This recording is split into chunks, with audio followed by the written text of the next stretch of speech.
You're here and I'm queer and welcome back to my channel.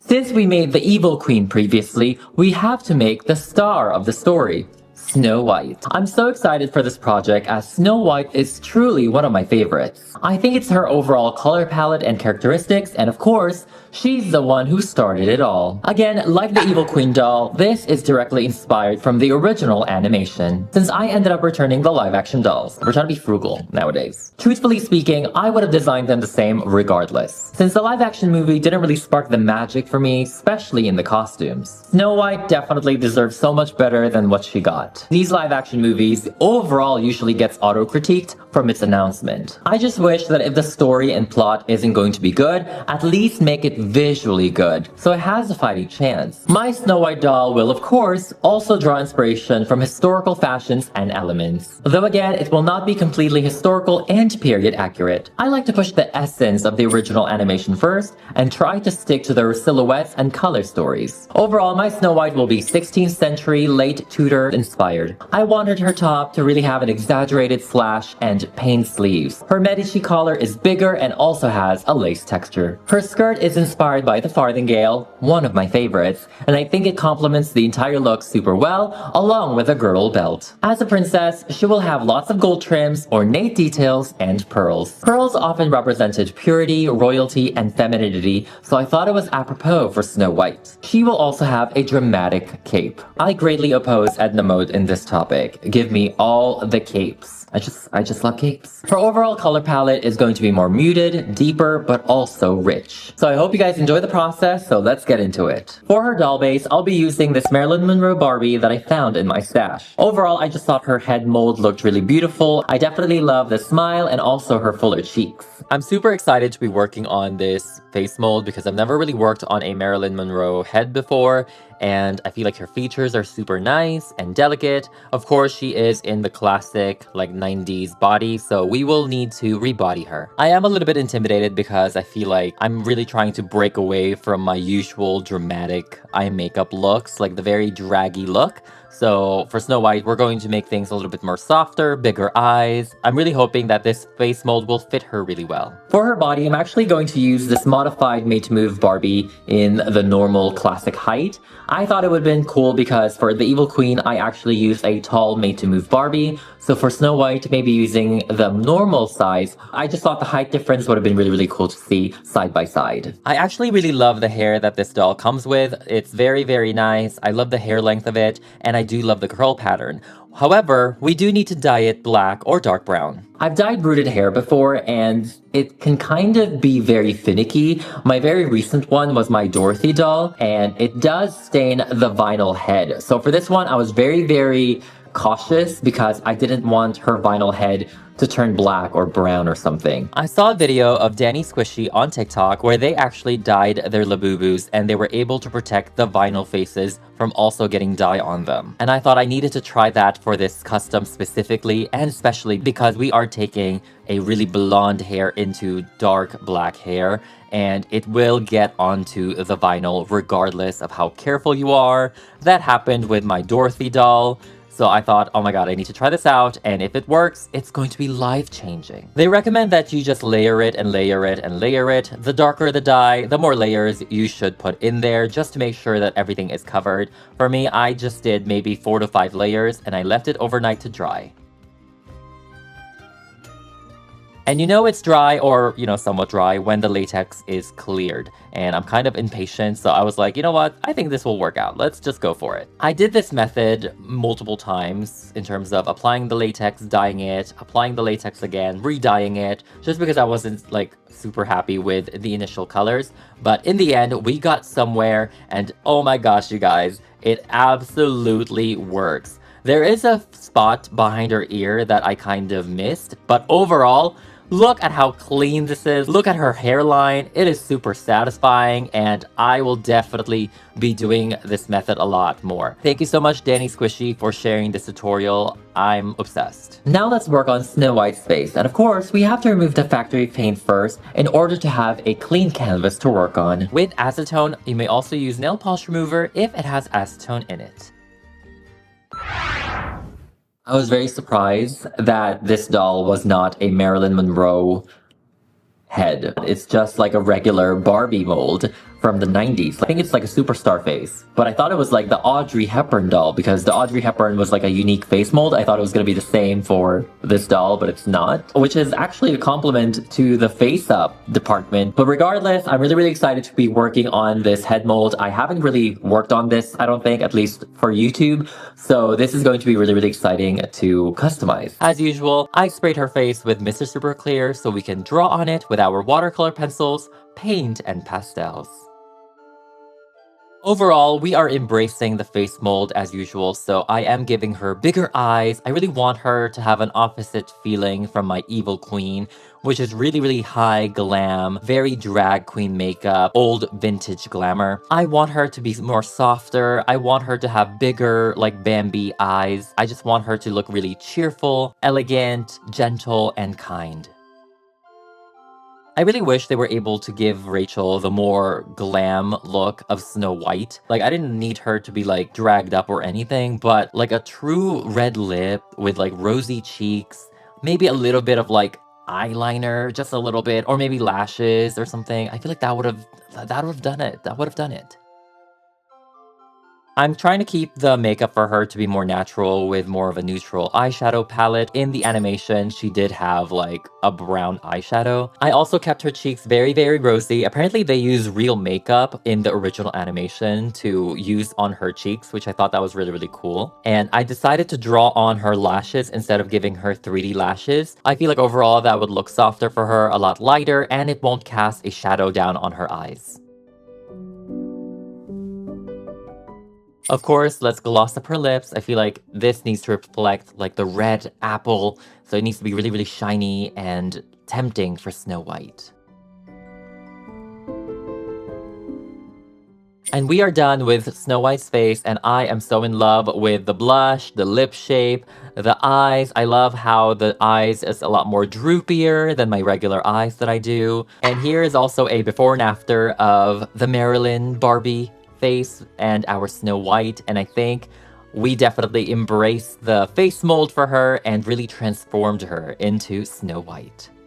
Now let's work on the costume. All the way from Brazil, this amazing dress was made by gabrielcollector on Instagram. I was super worried because it was actually delayed in shipment. I was really, really like panicking, but it got here just in time. And I want to say a huge thank you to Gabrielle for this amazing artistry. I am like super happy and honored to have this work of art. Gabriel really did his big one on this overall like outfit because the craftsmanship, the technicalities of every single piece is just amazing. And he was really able to capture my vision for this historical inspired outfit. I mean, this farthingale inspired skirt in general is already super crazy looking. It's so amazing. All of these pleats are so well done. He did include a cape for Snow White as well, as you can see over here. I absolutely love the color. However, the shape is a little bit smaller than what I initially intended for. Samuel actually made me a bigger cape, so it's very reminiscent of the Evil Queen's cape. It's a lot bigger, a lot wider, and overall it covers her a lot more. But I'm very excited to use Gabrielle's cape for a future project though. Maybe another Scarlet Witch or something. Of course, I still have to add the overall finishing touches for the costume to make it even more perfect. First, let's go ahead and work on her top and exaggerate the paint and slashed sleeves. I'm taking this see-through ribbon trim over here, which is in a deeper scarlet color, and we are just overlaying that onto the painted slash sleeves of hers. I feel like this will really exaggerate her sleeves a lot better, like in terms of shape, the slashing, and also the painting. As you can see, that already exaggerates her sleeves a lot better, and also it makes the red color of it a lot deeper, and it actually gives it more dimension. To add more royalty flair, I am giving her some gold trims around her slash sleeves. I feel like that really adds to it and complements her top, and it gives it more of a high contrast look. And the same goes for the middle of her top. I feel like that will really complement her line a lot better. I really thought I was able to take the shortcuts for the pearl part. You know, I was like, let me just string everything and glue it on, but I knew that wasn't gonna look good, so sewing them one by one was the way to go.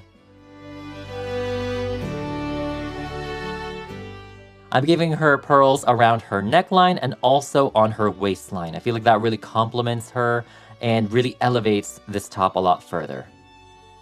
Now let's go ahead and work on her skirt. This skirt is absolutely impeccable. Again, farthingale skirts are one of my favorites. I love the boxy drum shape of the skirt. I don't know why. Now let's add the same exact gold trim onto her skirt. And it's only going to be in the front part of her overskirt.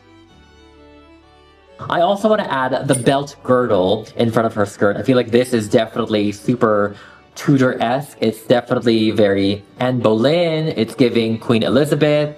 It's perfection. I have had this necklace for so many years, maybe 10 years now, and I am breaking it apart so we can use this piece for her belt girdle. I feel like this will really push the Tudor vibes of her outfit a lot further. And I really love that obviously it moves a lot and it's a mixture of gold and also pearls. I love incorporating jewelry and found objects into my customs, and I knew that saving this specific necklace that I've had for years was going to come in handy, and it definitely did. I don't know, it's so hard. I feel like for art in general, it's so easy to just hoard supplies because you never know when it comes in handy, and this is one of those days. You know, it's one of those opportunities that it did come in handy. Let's go back to our top and do some more embellishments. I really wanted to incorporate some sort of brooch in the middle of her top to draw the interest somehow. And I thought, let's go ahead and add more pearls into it and kind of like make something up. I have this doll necklace that I wanted to use for Snow White, but I couldn't really like figure out how to incorporate it. So I'm just going to take 3 of the pearl drops from it and use it as a brooch for Snow White. And I thought this was also a cute Tudor reference to Anne Boleyn's necklace. You know, she has that bee necklace with the pearl drops, and I've always thought it was a beautiful necklace. Now let's go ahead and work on her Medici collar. I want to use the same exact lace trim that I did for the Evil Queen to kind of like mirror them and kind of put them in the same, not time period, because I feel like the Evil Queen is so medieval looking, but you know, a little bit. But yes, but for Snow White, I am exaggerating hers a little bit more. I'm making her a lot bigger than the Evil Queen, and hers is going to be layered multiple times just because I really want her collar to be super solid. I mean, specifically, I wanted to incorporate this gold one as well, but overall, I think her Medici collar is maybe 5 layers. And you can see in the back as well, like I made sure to incorporate it and cover it up to make it really neat. And I even added the trims around it to cover all of the edges. So she is just screaming royalty. I am super in love with this top. I definitely need this in like a pure black or in red or something. I need this top. Now let's go ahead and work on her cape. Of course, we are attaching the cape, and I also want to cover the edges of that with the same exact trim to make it match and a little bit more seamless. You guys know the Made to Move hands are not for me. They're so plain looking. They're just like this, you know? So we definitely need to do our big one, and I'm going to be changing it into these integrity hands. Overall, they're just more delicate looking. They already have red nail polish, which is so perfect. I love it. When I was working on her Medici collar, when I was working on that specific gold lace trim, I was kind of just like bored and playing around with it, and I thought of adding it onto the hands, and I thought, oh, it looks really nice. It looks so elegant. It looks so delicate. Maybe I should incorporate that into this overall outfit, and I ended up going for it. It was kind of giving off like a princess sleeve undershirt moment. I don't know. I just know that it looks super cool. It really makes her hands look more delicate in a way, and it really like just elevates it to me. Speaking of elevation, of course, we are adding more gems and jewelry to her sleeves because we can. Why not? Now let's go ahead and make her headdress. I did initially try out some bows for her hair, but it looked way too out of place. It looked too contemporary for the overall look of her. So I was like, you know what? Let's go ahead and embrace the Tudor era again for her headdress and go for a French hood. And we're making it into kind of like a headband for her instead. I am just taking my warbler and I cut it into this really like flat crescent shape in a way. And I am just molding that onto her head. And we are kind of like creating this almost halo headband effect. And I layered it to make it three-dimensional. Not all Tudor hoods are going to be up and out like this. Some of them are like actually flat onto the head. But I just thought it would look more dynamic to have it a little bit more raised. Kind of like a crown for her.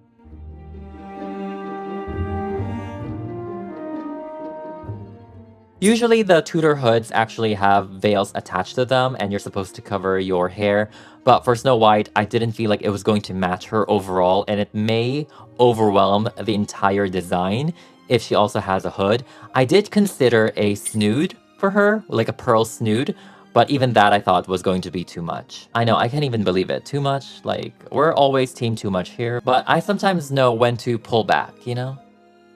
I am still incorporating the pearls, of course, for her hood because we have to add the pearls. Although I am changing it after I film this part into smaller pearls, which you can see over here. And I'm also adding the drop pearls again. I thought because the headband is covering her ears anyway, why not attach the earrings to the ends of the headband? And I'm also adding the gold trim again to incorporate it and have it match the overall look. I am super happy and proud on how this headband came out, and I'm so excited for her to wear it. Now let's work on her shoes. There's not a lot of shoe references that I was able to find for the Tudor era, specifically the women's, because they were all covered in gowns in the painting. So we're gonna take a lot of creative liberties for her shoes. I just realized this is the same exact color of like the live action skirt. Very like, actually maybe not. This is more like butter, right? But let's go ahead and turn it gold.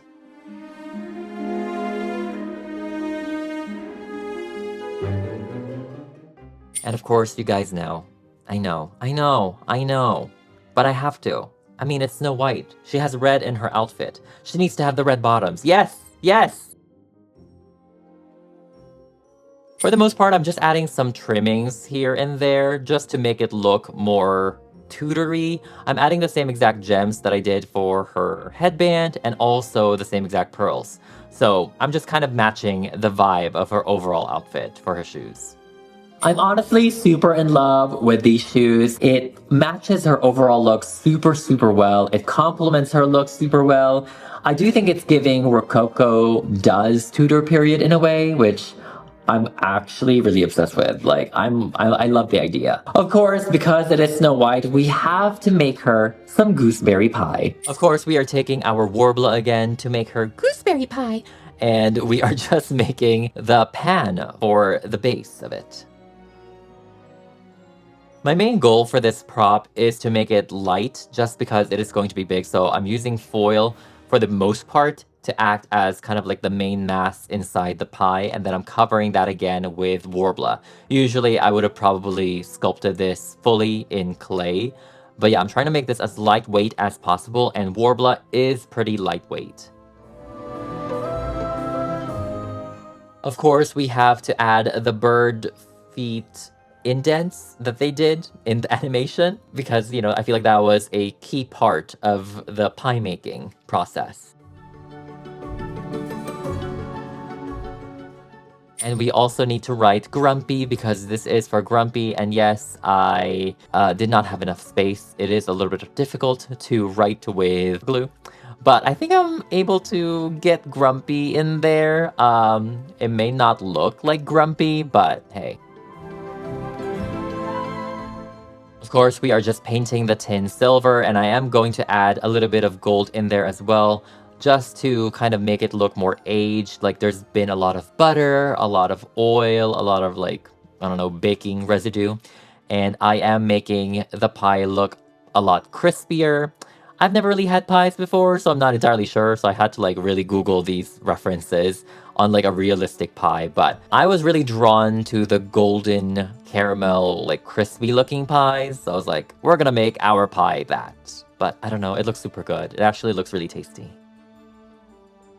Now let's modify some birds for her. Although Snow White interacts with a lot of animals, there's two iconic birds in the original animation, and that is the white doves in the beginning where she kisses the dove, and then the bluebirds in the forest. So I want to make those two specific birds for Miss Snow White. I have a bunch of these figurine birds. I'm not entirely sure what they're made out of, but they're not like plastic or clay. They're probably like ceramic. I mean, they are a little bit heavier, but I feel like they're perfect for Snow White, although I do wish that some of them have their wings out, so let's go ahead and modify some of them. I pretty much just glued like Warbler onto their wings, and I added like the hot glue texture method, and tried to like replicate the feathers, and that's pretty much it. It's a pretty simple modification, and I'm just painting it white for the doves and also blue for the bluebirds.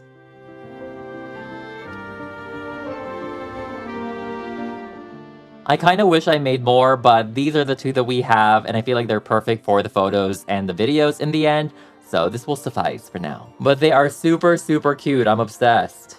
Of course, Snow White will not be complete without the apples, but I already made these two apples from my previous Evil Queen doll, so definitely check that out. I'll have that linked over here and also down below for you guys to see. And now let's gather everything together so we can dress up Miss Snow White.